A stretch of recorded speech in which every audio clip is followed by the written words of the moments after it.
দোকানের লাগে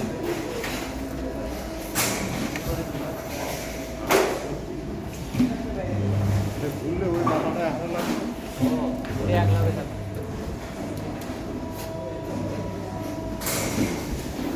এখানে একটা বাস্কেট বহাই দিই আপনার নিজের চুলের জাহান এটা হয় মিলেই যায় একটু বাড়াবেন আরেকটু বাড়াবেন